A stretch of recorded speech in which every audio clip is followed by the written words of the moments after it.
जय श्री राम, जय श्री कृष्ण। और मेरी तरफ से आप सभी लोगों को शुभ दीपावली। और मुझसे जो बड़े हैं, मेरे जो आदरणीय वडील है, उसको मेरा साक्षात नमन। तो आज का वीडियो है दिवाली के ऊपर। तो पहले तो ये बताते हैं कि दिवाली कब है। तो दिवाली 20 अक्टूबर को है। और हाँ, कई जगह पर 21 अक्टूबर को भी मनाई जाएगी। तो हमारे यहाँ गुजरात में, मैं गुजरात से हूँ, तो मेरे यहाँ 20 अक्टूबर को दिवाली मनाई जाएगी। और दिवाली का पूजा मुहूर्त रहेगा शाम के 7:08 से लेकर 8:20 तक। ये पूजा मुहूर्त का समय है। और 7:30 बजे 7:30 को वृषभ लग्न में ये पूजा करना बहुत शुभ माना जाएगा, क्योंकि वृषभ लग्न जो होता है वो स्थिरता का प्रतीक होता है। इस वक्त की गई हुई पूजा और इस वक्त की गई पूजा हमें स्थिरता प्रदान करती है। जो हम लक्ष्मी जी की, गणपति की, जो हमारे घर पे लक्ष्मी आती है, वो सब हमको स्थिर लक्ष्मी प्राप्त होती है। तो प्रदोष काल भी उस दिन प्रदोष भी है और अमावस भी है। प्रदोष भी बहुत शुभ मुहूर्त बन रहा है। इस दिन दीपावली बन रही है 20 अक्टूबर 2025 को। इस दिन हमें लक्ष्मी जी, गणेश जी की पूजा करनी चाहिए। और अपने हिसाब से हम पूजा कर सकते हैं। आप पंचोपचार पूजा कर सकते हैं, षोडशोपचार पूजा कर सकते हैं। आप अपने हिसाब से पूजा करें। और आप लोग देख रहे हैं कि पिछले दिन 18 अक्टूबर को गुरुदेव ने भी अपनी राशि परिवर्तन की है और कर्क राशि में आ गए हैं। वैसे तो पहले से ही 14 मई से गुरुदेव अतिचारी हो गए हैं और अतिचारी होकर वो अपनी कर्क राशि में आए हैं, अपनी उच्च राशि में। तो ये दिवाली सबके लिए शुभ होने वाली है। ज़्यादातर सबके लिए ये दिवाली शुभता लेकर आई है। सबको बहुत अच्छी प्रॉस्पेरिटी प्राप्त होने वाली है। 49 डेज़ के लिए गुरुदेव का ये परिभ्रमण, कर्क संक्रांति 49 डेज़ के लिए है। तो मेरी भगवान से यही प्रार्थना है कि ये दिवाली सबके लिए शुभ हो। तो अब गुरुदेव ने जो ये राशि परिवर्तन किया है, तो उनसे सोना चांदी में भी फ़र्क पड़ेगा, शेयर मार्केट भी फ़र्क पड़ेगा।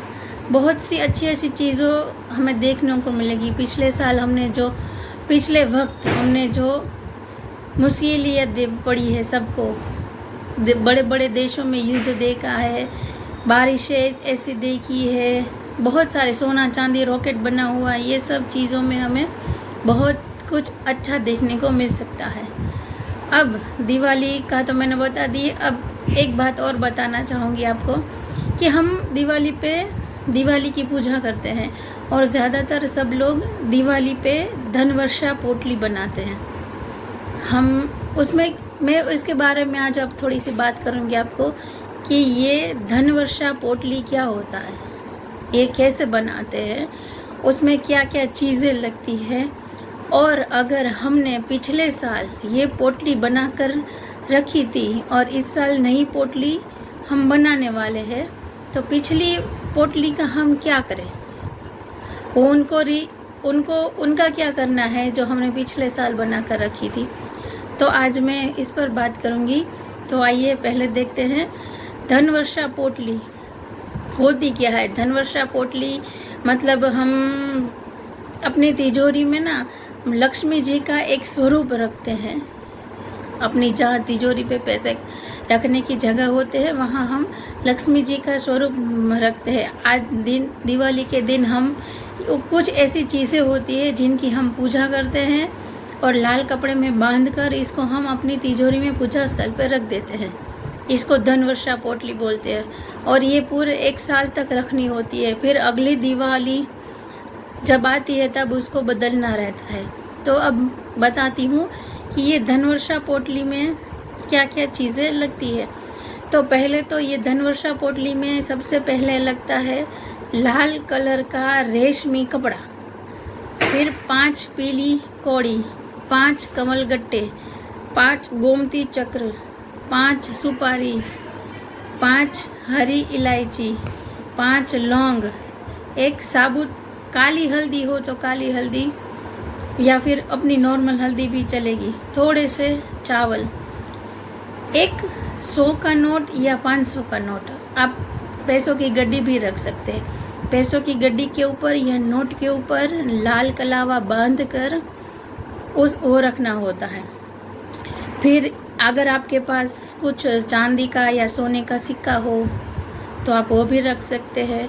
साबुत धनिया, ये सारी चीज़ें आपको, ये जो हम लाल कलर का रेशमी कपड़ा होता है ना, वो पूजा के वक्त भगवान के आगे रख के उनकी पूजा करके हमें अगले दिन ये सारी चीज़ें ये लाल कपड़े में बांध कर हमें अपने तिजोरी में, जो हम जहाँ पैसा रखते हैं वहाँ रखनी होती है। फिर से मैं बता देती हूँ तो हमें क्या क्या बता देती हूँ कि हमको क्या क्या चीज़ें लगेगी। सबसे पहले लगेगी लाल कलर का रेशमी कपड़ा, पीली कौड़ी, कमलगट्टा, गोमती चक्र, सुपारी, हरी इलायची, लौंग, 1 साबुत हल्दी की गांठ, चाहे काली हल्दी रखो या नॉर्मल हल्दी रखो, थोड़े से चावल, 1 100 या 500 का नोट, पैसों की गड्डी भी चल सकती है, चांदी का सिक्का, साबुत धनिया, ये सारी चीज़ें हैं धनवर्षा पोटली के लिए। अब हम आगे देखते हैं पिछले साल जो हमने बनाई थी धनवर्षा पोटली, उसका हम क्या करें, उसका हम रीयूज़ कर सकते हैं या नहीं। तो चाहे आप धनतेरस के दिन, धनतेरस की पूजा के वक्त और या फिर दिवाली के पूजा के वक्त हमने जो पिछली पोटली बनाई थी उसको हम निकाल लेंगे।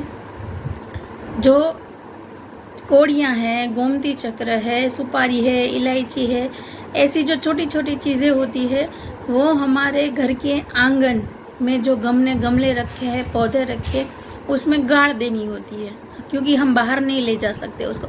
हमारे घर की लक्ष्मी बाहर नहीं जानी चाहिए, तो हमारे घर में आंगन में जो गमले हैं उसमें हमको रख देना है।